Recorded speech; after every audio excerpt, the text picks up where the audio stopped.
शांतादुर्गा सुगंधालयची खास गणेश चतुर्थी ऑफर ₹500 मध्ये सर्व पूजा साहित्य, ₹1500च्या खरेदीवर प्रत्येक ग्राहकाला आकर्षक भेटवस्तू, ₹2500च्या खरेदीवर एका भाग्यवान ग्राहकाला पैठणी साडी, ₹4000च्या खरेदीवर एका भाग्यवान ग्राहकाला अष्टविनायक यात्रा मोफत.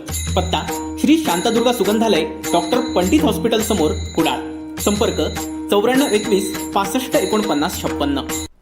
राज्यात महाविकास आघाडीचं सरकार असताना नारायण राणे यांच्या जुहू येथील अदिश बंगल्याचं प्रकरण चांगलंच गाजलं होतं. या बंगल्याचा काही भाग हा अनधिकृत असल्याचा आरोप मुंबई महापालिकेच्या वतीनं करण्यात आला होता. तसंच महापालिकेच्या पथकाकडून राणेंच्या अदिश बंगल्याची पाहणी देखील करण्यात आली होती. बंगल्याचं अनधिकृत बांधकाम नियमित करण्यास महापालिकेनं ठाम नकार दिला होता. कोणत्याही परिस्थितीमध्ये बंगल्याचे अनधिकृत बांधकाम नियमित होणार नसल्याचं महापालिका प्रशासनाच्या वतीनं स्पष्ट करण्यात आलं होतं. यावरून राजकारण चांगलंच तापलं होतं. विरोधक आणि सत्ताधाऱ्यांमध्ये आरोप प्रत्यारोपाचं राजकारण रंगलंय. त्यानंतर नारायण राणे यांनी मुंबई उच्च न्यायालयात धाव घेतली होती. मात्र या प्रकरणात हस्तक्षेप करण्यास नकार देत कोर्टानं नारायण राणे यांची याचिका फेटाळून लावली होती. मात्र आता सत्ता बदल होताच महापालिकेनं नारायण राणे यांचे अनधिकृत बांधकाम नियमित करण्यास अनुकूलता दर्शवली आहे. याची दखल मुंबई उच्च न्यायालयाकडून घेण्यात आली आहे. न्यायालयाने या प्रकरणाची गंभीर दखल घेत महापालिका उच्च न्यायालयापेक्षा श्रेष्ठ आहे का असा सवाल उपस्थित केलाय.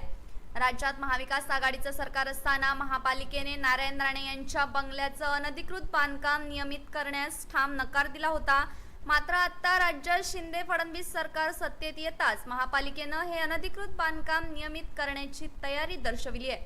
तेव्हा महापालिकेनं नकार दिल्यानं राणे यांनी उच्च न्यायालयात धाव घेतली होती. मात्र कोर्टानं या प्रकरणात हस्तक्षेप करण्यास नकार देत राणे यांची याचिका फेटाळून लावली होती. मात्र आता महापालिकेच्या बदललेल्या भूमिकेची कोर्टाकडून दखल घेण्यात आली आहे. तसंच महापालिका न्यायालयापेक्षा श्रेष्ठ आहे का असा सवालही उच्च न्यायालयाकडून उपस्थित करण्यात आलाय. Bureau news, Kokanshahi. असे नवनवीन व्हिडिओ पाहण्यासाठी कोकणशाहीचं YouTube चॅनल सबस्क्राईब करा व बेल बटन प्रेस करा. तसेच फेसबुक पेज लाईक करा आणि इंस्टाग्राम पेज व ट्विटर पेजला फॉलो करायला विसरू नका.